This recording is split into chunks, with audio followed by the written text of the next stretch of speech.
कहानी गुस्सैल पति की मासूम पत्नी। पार्ट 16 में हम लोगों ने क्या क्या पढ़ा था उसका छोटा सा समरी हम लोग देख लेते हैं। आरव अब पूरी तरह से साक्षी के प्यार में डूब चुका था। हल्दी की रस्म छोड़कर वह चुपके से साक्षी के कमरे में पहुंच जाता है, जहां दोनों के बीच प्यार और रोमांस भरे पल बीतते हैं। तभी पूजा उन्हें देख लेती है और सबके सामने बात उछालकर साक्षी को शर्मिंदा करने की कोशिश करती है। लेकिन आरव अपनी पत्नी की इज्जत के लिए सबके सामने पूजा को करारा जवाब देता है। इधर दोनों हनीमून की प्लानिंग कर रहे हैं, उधर रंभा जलन में जल रही है और आरव और साक्षी की खुशियों को बर्बाद करने के लिए एक खतरनाक साजिश रचने लगी है। अब कहानी में प्यार, जलन और बदले का असली खेल शुरू होने वाला था। अब कहानी में आगे अपने ऑफिस में बैठा आरव इस वक्त साक्षी के बारे में ही सोच रहा था। अपने मोबाइल के स्क्रीन पर इस वक्त साक्षी की फ़ोटो को देखते हुए उसे उसकी भोली भाली और बच्चों जैसी हरकतें याद आ रही थीं। कुछ सोचकर उसने साक्षी को कॉल लगाया। दूसरी तरफ से साक्षी अपने बिस्तर पर बैठे मोबाइल में आरव की पिक्चर को देख रही थी, जबकि पूरे घर वाले इस वक्त अपने लिए मेहंदी के अलग अलग डिज़ाइन को पसंद कर रहे थे। अर्पित उछलकर उसके बगल में बैठते हुए बोला, तो मोटू, ये तू क्या देख रही है? जैसे ही अर्पित उसके बगल में आया, आरव की फ़ोटो पर उसकी नज़र पड़ गई। साक्षी हड़बड़ाते हुए मोबाइल की स्क्रीन को बंद करती है और अर्पित की तरफ देखते हुए बोली, क्या तू कहीं बंदर की तरह कहीं भी उछलकर आ जाता है? अर्पित साक्षी की तरफ देखते हुए बोला, मैं बंदर की तरह उछलकर आ जाता हूँ या तुम पागलों की तरह मोबाइल में फ़ोटो देखकर मुस्कुराती रहती हो? अर्पित ने इतनी ज़ोर से बोला था कि आसपास बैठे लोग अब साक्षी की तरफ देखने लगे थे। अर्पित उन सब की तरफ देखते हुए बोला, आपको पता है, यह मोटू अभी आरव जीजा की फ़ोटो देखकर मुस्कुरा रही थी। साक्षी ने देखा कि सब उसी की तरफ देखकर हंस रहे थे। उसने अपने बगल में पड़े हुए तकिए को उठाया और अर्पित को मारते हुए बोली, तुझे कुछ हजम नहीं होता अपने पेट में, तू बेवकूफ़ पागल बंदर। अर्पित अपने आप को न बचाने की कोशिश कर रहा था और न ही विरोध कर रहा था। वह चुपचाप बिस्तर पर साक्षी के हाथों तकिए से मार खाए जा रहा था और पूरे घर वाले दोनों भाई बहन की नौटंकी पर हंसते जा रहे थे। इन दोनों की इसी मस्ती के बीच आरव का फ़ोन आया। अर्पित साक्षी को फ़ोन को देखते हुए बोला, ये लो, आ गया फिर से फ़ोन। मतलब गजब हो यार तुम दोनों, यहाँ तुमने याद किया नहीं कि बंदा फ़ोन हाथ में लेकर बैठा था कॉल करने के लिए। अर्पित उठकर बैठा और अपने कपड़े को ठीक करते हुए साक्षी के हाथ से फ़ोन छीन लिया। हेलो, अर्पित बोल रहा हूँ। किसी लड़के की आवाज़ साक्षी के फ़ोन से आते ही आरव मानो जैसे अपने फ़ोन की स्क्रीन को घूरने लगा था। उसने अपने गुस्से भरे लहजे में बोला, साक्षी कहाँ है? अर्पित ने बोला, जीजा जी, जरा सा नाचीज साले साहब से भी तो बात कर लीजिए, कहकर अर्पित मुस्कुराया। अब जाकर आरव ने अर्पित की आवाज़ को पहचाना और उसे थोड़ा अच्छा लगा, लेकिन फिर भी उसके अंदर एक गुस्सा था। वह अपनी साक्षी की आवाज़ सुनना चाहता था और कहाँ उसे इस अर्पित की आवाज़ सुनाई पड़ रही थी। साक्षी को फ़ोन देना, उससे बात करनी है। आरव बोला, सॉरी जीजा जी, साक्षी तो अभी बिजी है, आप मुझे मैसेज दे दीजिए, मैं दे दूँगा। आरव उसे क्या ही मैसेज देता, उसे तो कुछ प्यार भरी बातें करनी थी साक्षी से। वह अर्पित से क्या ही बात करता। नहीं, कोई मैसेज नहीं था, बस यूं ही बात करना चाहता था उससे। साक्षी झट से अपना फ़ोन छीनते हुए बोली, अर्पित के बच्चे, मैं इतनी भी बिजी नहीं हूँ कि बात नहीं कर सकती, कहकर साक्षी ने अपने कान पर फ़ोन लगाया। अर्पित फिर उसके कान के पास चिल्लाते हुए बोला, जीजा जी, आपको बहुत याद कर रही है साक्षी, हो सके तो शाम को आ जाइएगा। अरे बंदर, तू जाना यहाँ से, क्यों डिस्टर्ब कर रहा है? साक्षी बिस्तर पर बैठी और अपने गोद में तकिए रख लिए। अर्पित अभी गया नहीं था। वह बेड के पास खड़े होकर साक्षी को देखकर मुस्कुरा रहा था। साक्षी अब उसके सामने क्या ही बात करती, वह शर्म से गड़ी जा रही थी। वह अपने फ़ोन को अपने कान में लगाए धीरे से बोली, हेलो, कैसी हो जान? मैं ठीक हूँ, आप कैसे हैं? बस जैसा तुम्हारे बगैर हो सकता हूँ वैसा ही हूँ। साक्षी मुस्कुरा दी। शाम को आ जाऊँ? आरव ने रिक्वेस्ट की। नहीं, आप क्या करेंगे? मेहंदी की रस्म होने वाली है, सभी औरतें रहेंगी मेहंदी मेहंदी लगाने के लिए। तो क्या हुआ, तुम मेहंदी लगाना, मैं तुम्हें देख लूँगा। साक्षी भी इस तरह से कुछ प्यारी बातें करना चाहती थी आरव से, लेकिन सामने अर्पित पहरेदार की तरह देखकर मुस्कुराए जा रहा था। तू जाना। क्या क्या कहा तुमने? आरव ने बोला। नहीं नहीं, आपसे नहीं, एक बंदर सामने बैठा है, उससे कह रही हूँ। आरव मुस्कुराते हुए बोला। हाँ कह दो ना जान, तुम्हें देखने का मन कर रहा है। मिस्टर कपूर बस कीजिए, साक्षी शर्माते हुए बोली। जान प्लीज़। कहीं ना कहीं अर्पित समझ चुका था कि दोनों के बीच में क्या बातें हो रही हैं। तूने बहुत बात कर ली, अब मुझे करने दे। उसने झट से साक्षी के हाथ से फ़ोन छीना और कान में लगाते हुए बोला। हेलो जीजा जी, सुनिए, एक ज़रूरी बात करनी थी आपसे, कहकर अर्पित हॉल में सबके बीच फ़ोन अपने कान में लगाए हुए बैठ गया। अगर आपके पास वक्त हो तो शाम को घर आ जाइएगा। आरव का तो मन कर ही रहा था कि अर्पित को पनिश करने का प्लान कैंसिल करके जाकर उसे अपने गले से लगा ले। उसका यह साला उसे घर पे बुला रहा था। क्यों नहीं, मैं आ जाऊंगा। हाँ ठीक है, फिर एक काम कीजिए, कुछ चीज़ें बताता हूँ और सारे सामान लेकर ही आइएगा। क्या सामान लेकर आना है? आरव ने कहा। अर्पित, जो कि अब तक यही सारी बातें सबको सुना सुना कर चिल्लाते हुए कह रहा था, अब धीरे से मोबाइल के पास फुसफुसाते हुए कहता है, सामान लाने के बहाने चुपचाप से आ जाइए, वरना कोई बुलाएगा नहीं आपको मेहंदी में। अरे वाह साले साहब, क्या बात कही तुमने, बताओ बताओ क्या लेकर आना है। जहाँ बकरा खुद हलाल होने को तैयार हो तो अर्पित को भी क्या दया आनी थी आरव पर। ब्रांडेड कपड़ों से लेकर घड़ी तक उसने अपने लिए सब मंगवा लिया था। पूरे घर वाले अर्पित की डिमांड को सुनकर हैरान थे। अर्पित ने जैसे ही फ़ोन कट किया, उसकी माँ अर्पित को डांटते हुए बोली, बदमाश साला, ये क्या बदतमीजी है। अर्पित, कोई जीजा से इतने महंगे महंगे गिफ्ट लेता है क्या? अर्पित साक्षी का फ़ोन उसके तरफ लौटाते हुए बोला, माँ वो आरव कपूर हैं, अगर मैं ब्रांडेड नहीं बताता तो उनको पता भी नहीं चलता, वो खुद पहनते हैं ना ये सब, इसीलिए उनको यही समझ में आता है। फिर वह साक्षी की तरफ देखते हुए बोला, मैं सोच रहा हूँ 2-4 जूते वगैरह भी मंगवा लूँ आपके लिए। साक्षी ना में अपनी गर्दन हिला देती है।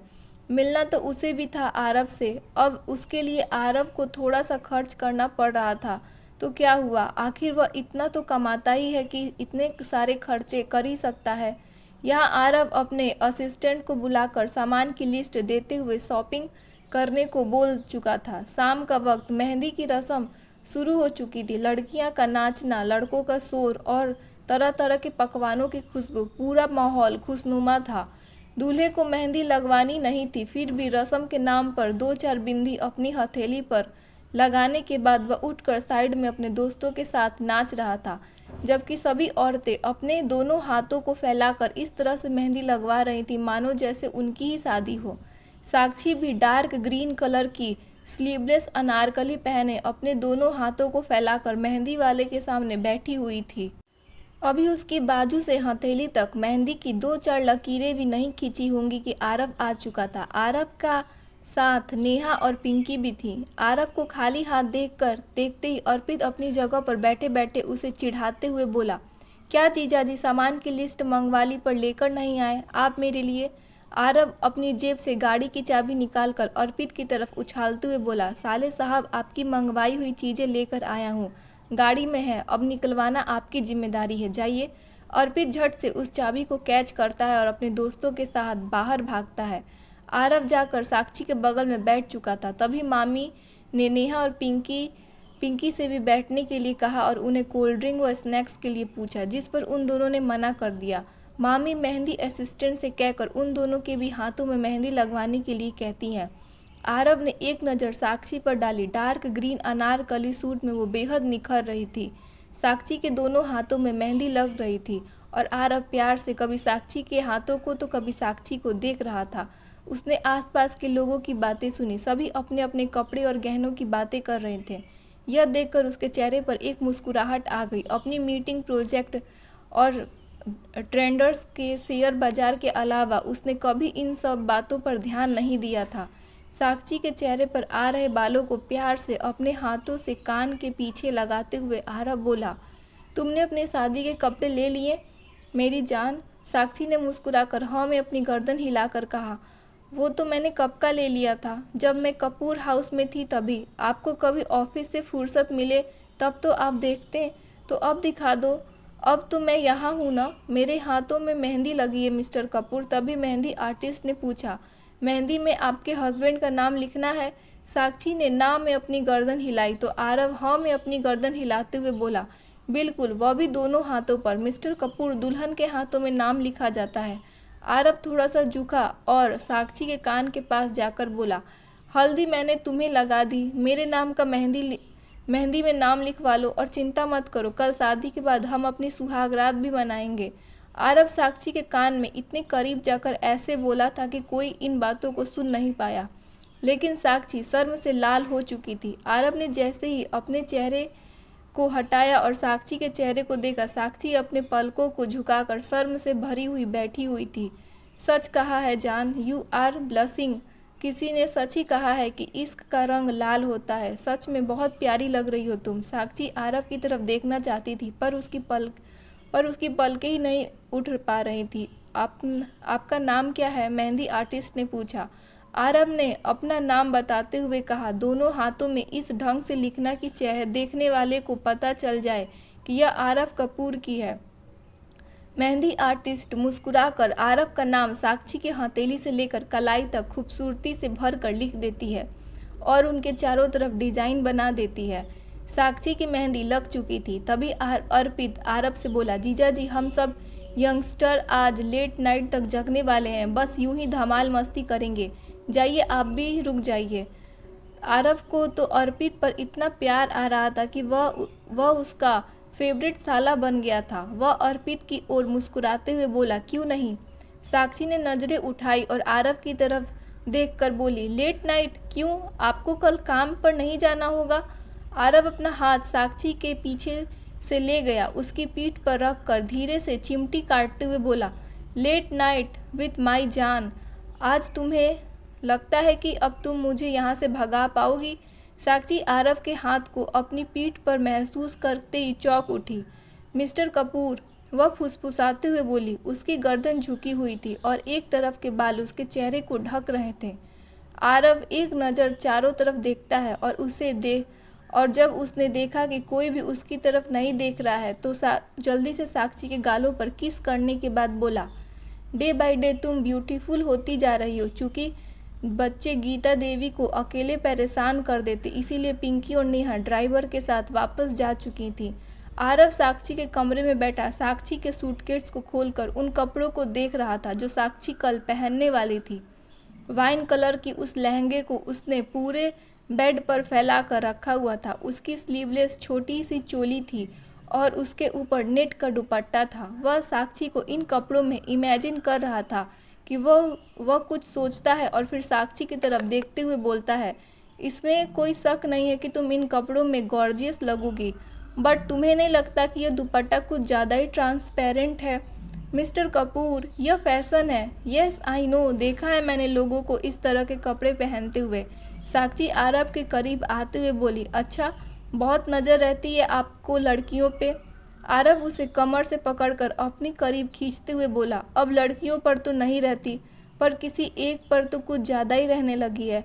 सच कहूँ, जलन हो रही है मुझे। मैं नहीं चाहता कि तुम्हें कोई और देखे। अब तो मैंने ले लिया है तो पहनना ही पड़ेगा। सब कुछ अच्छा है, दुपट्टा चेंज कर दो। आरव ने दुपट्टे को ऐसे देखा जैसे कोई गलत चीज़ देख रहा हो।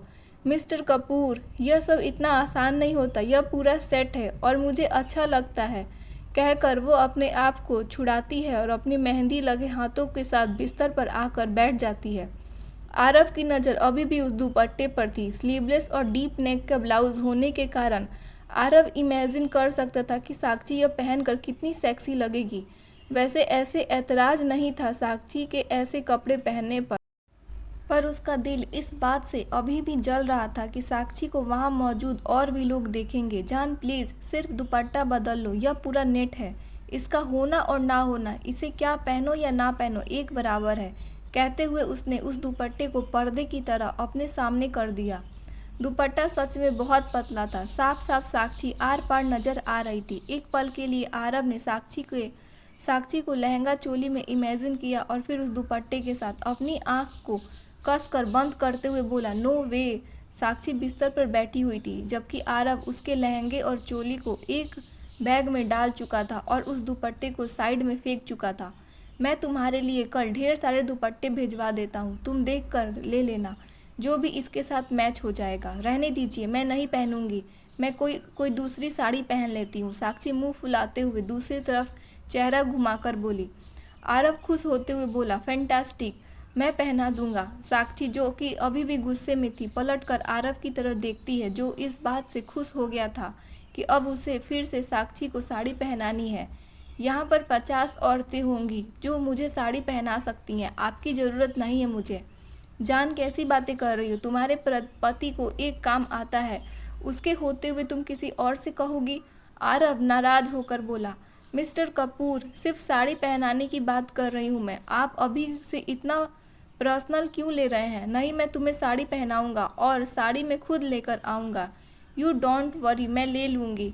Best in the city. Sakshi ने एक गहरी सांस ली और घूर कर आरव की आंखों में देखने लगी। आरव मुस्कुराकर साक्षी को ही देख रहा था। वह बहुत प्यारी लग रही थी। इस गुस्से में भी आरव का मन कर रहा था कि उसे अपनी बाहों में छुपा ले। साक्षी बोली, अब दुपट्टा भिजवा दीजिएगा, मैं मैच कर लूँगी। आरव जानता था कि साक्षी नाराज हो गई थी। वह प्यार से साक्षी को अपनी बाहों में भरते हुए बोला, जान, इतनी नाराज क्यों हो? साक्षी कुछ ना बोलकर अपनी मुंह फुलाए चुपचाप आरव की बाहों में खड़ी थी।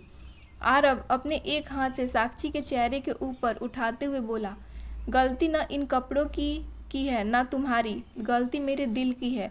यह नहीं देख सकता कि मेरी जान को कोई और देखे तो क्या करूं, घूंघट लेकर घूमूं? आरव उसकी बात पर हंस पड़ा। बिल्कुल नहीं, तुम्हारा जो मन करता है तुम वो पहनो, पर कभी कभी मेरी भी सुन लिया करो। ठीक है। आरव की बात सुनकर साक्षी अपनी गर्दन दाएं बाएं हिलाकर उसकी बात से सहमत हो जाती है। आरव उसकी कमर पर अपनी उंगलियां चलाते हुए बोला, और यह जो तुमने मुझे अभी साड़ी पहनाने से रोका है ना, इन सब का बदला मैं तुमसे परसों लूँगा। परसों कैसे? परसों हम हनीमून पर जा रहे हैं। साक्षी की आंखें खुशी से चमक उठी। हनीमून?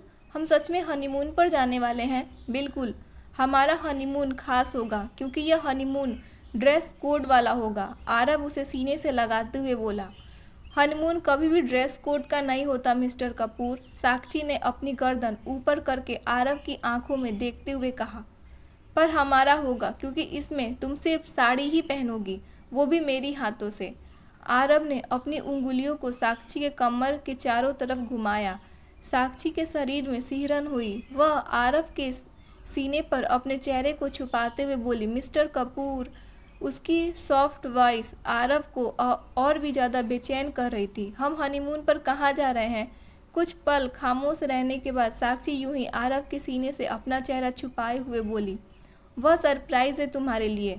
मेरा आइडिया कैसा लगा? साक्षी ने अपनी गर्दन ऊपर की और बहुत प्यार से आरव की आंखों में देखते हुए बोली, रोमांटिक। और सच कहूँ एक बात आपसे? वह एकदम धीरे से बोली, हाँ बिल्कुल, जो मन करे तुम बोल दो। आरव प्यार से उसके चेहरे को अपने हाथों में भरते हुए बोला, मैं कभी साड़ी पहनना सीखूंगी ही नहीं, कभी नहीं। और यह क्यों भला?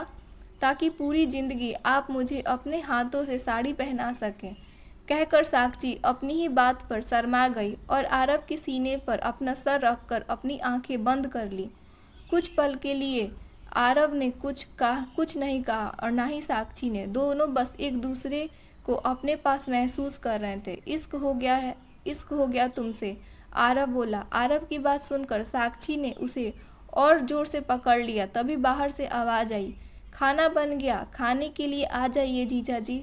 यह अर्पित था, तुम्हारा यह भाई, मुझे बहुत अच्छा लगा। साक्षी को छोड़कर उसका हाथ पकड़े हुए आरव बाहर की तरफ आया। मेरा हाथ तो छोड़ दीजिए। साक्षी ने अपना हाथ खींचा और अपनी मेहंदी को देखने लगी। आरव उसे खींचकर और उसके कंधे पर हाथ रखकर बाहर आते हुए बोला, don't to dare to this again Mister Kapoor. कहते हुए साक्षी ने अपने कंधे को थोड़ा सा हिलाकर आरव के हाथ को हटाया और आगे चली गई। आरव जोर से चिल्लाया, जान रुको। साक्षी पलट कर पीछे की तरफ देखती है। वह आगे आया और फिर से साक्षी के कंधे पर हाथ रखते हुए बोला, आई डोंट लाइक दिस, दोबारा ऐसा मत करना। साक्षी ने आरव की आंखों में देखा। एक अजीब सा जुनून था उसकी आंखों में। वह सिर्फ हाँ में अपनी गर्दन हिला पाई। उसे मना करने की हिम्मत तो उसके अंदर भी नहीं थी। डाइनिंग रूम की तरफ खाना खाने के लिए हर कोई आ चुका था। सभी एक एक करके अपनी थाली लेकर खाना खाने बैठ चुके थे। तभी साक्षी को देखकर आरव ने कहा, जान तुम्हारे हाथ में मेहंदी लगी है, तुम कैसे खाओगी?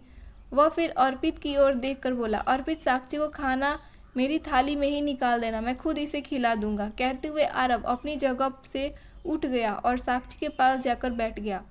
मिस्टर कपूर, मैं बाद में खा लूँगी, मेहंदी सूख गई है, थोड़ी देर में हाथ धो लूँगी। कोई ज़रूरत नहीं है तुम्हें अपने हाथ धोने की, 10 मिनट का काम है, 10 मिनट के लिए क्यों मेहंदी को ख़राब कर रही हो?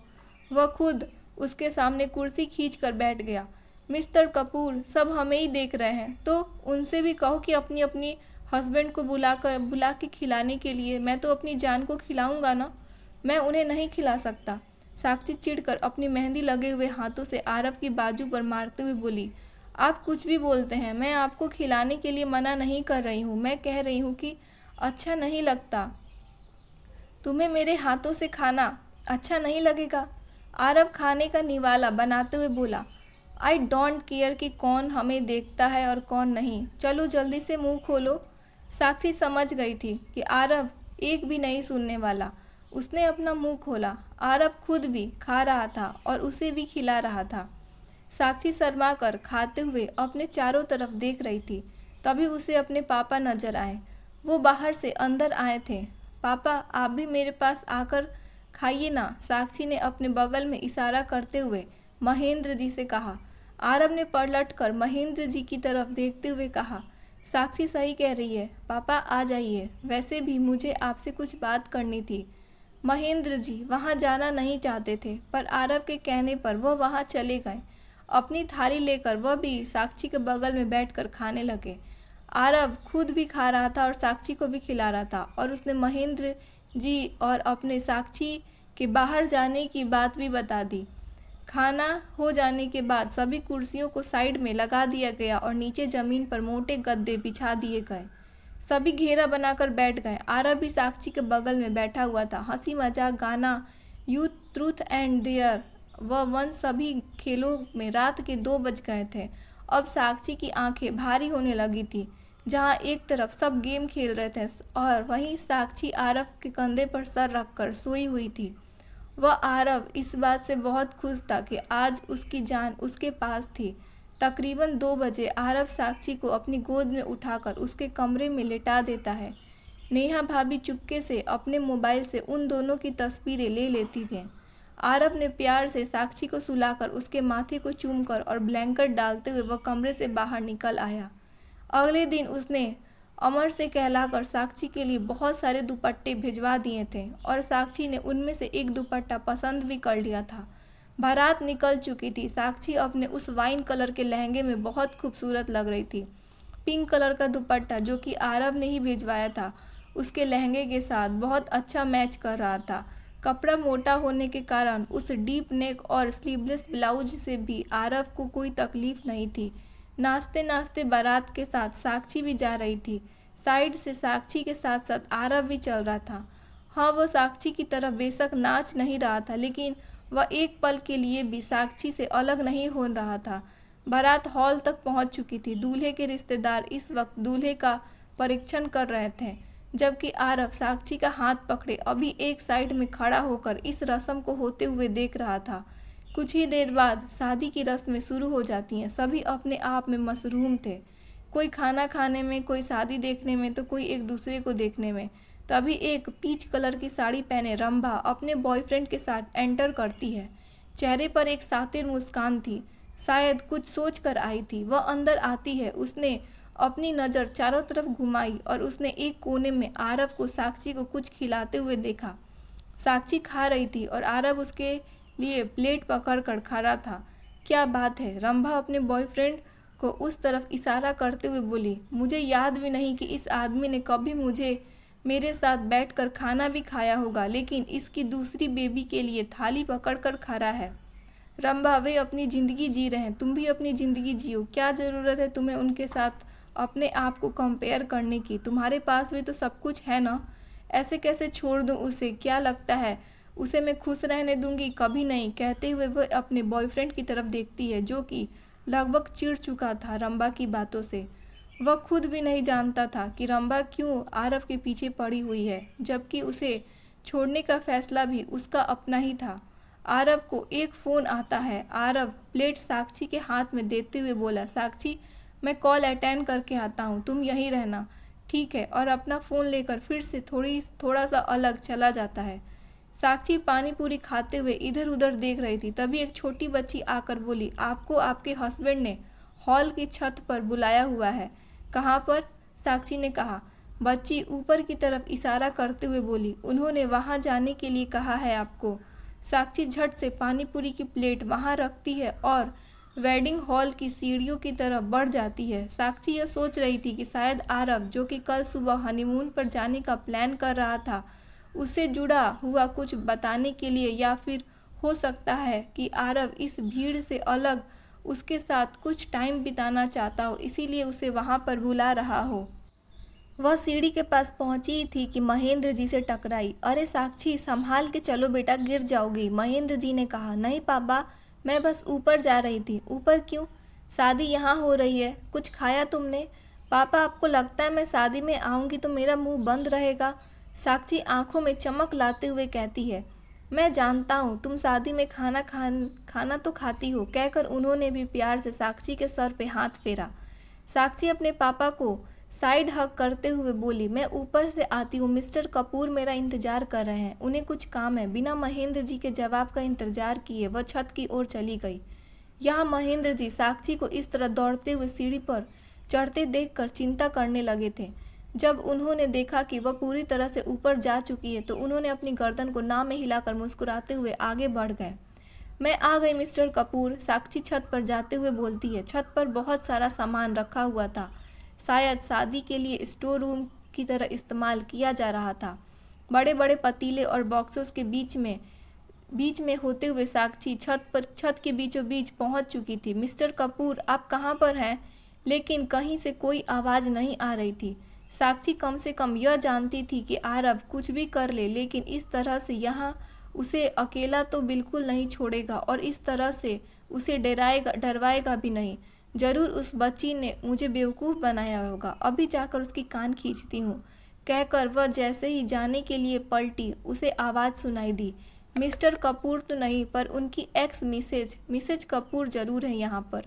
साक्षी ने पलट कर देखा। सामने रंभा थी। कई बार मिलने के कारण वह अच्छी तरह से पहचानती थी उसे। रंभा जी, आप, कहकर साक्षी ने हैरानी से रंभा को देखा। मिस्टर कपूर कहाँ है? साक्षी ने पूछा। तुम्हारा मिस्टर कपूर जहाँ है उसे वहीं रहने दो। तुम बताओ, ऐसा कौन सा जादू कर दिया है तुमने उस घमंडी आदमी पर कि यूँ फिदा है तुम पर? मुझे जादू करना नहीं आता और ना ही मैं इन सब बातों पर यकीन करती हूँ। साक्षी एकदम से पीछे हट गई। अच्छा, तो तुम वह आरव कपूर जो किसी से सीधे मुंह बात तक नहीं करता है, यूं ही तुम्हारे चारों तरफ घूमता रहता है? रंभा ने कहा एक टेढ़ी हंसी के साथ। प्यार करते हैं मुझसे और मैं उनसे, पति पत्नी है हम। क्या इतना काफ़ी नहीं है उनका मुझ पर फिदा होने के लिए? साक्षी भी जवाब देना जानती थी और रंभा कैसी है ये भी वो जानती थी। वाह, क्या बात है, महज कुछ महीनों की ही शादी में इतना प्यार हो गया है उसे तुमसे। मैं तो 2 साल तक उस घर में रही थी, अपने हाथों से खिलाना तो छोड़ो, मेरे साथ बैठकर कभी खाया भी नहीं उसने। कहते कहते रंभा के चेहरे पर गुस्सा नजर आने लगा था और वह धीरे धीरे कदमों से साक्षी की ओर बढ़ रही थी। साक्षी, जो कि अब तक सीढ़ियों की तरफ उतरने के लिए आ रही थी, धीरे धीरे अपने कदम को पीछे करने लगी थी।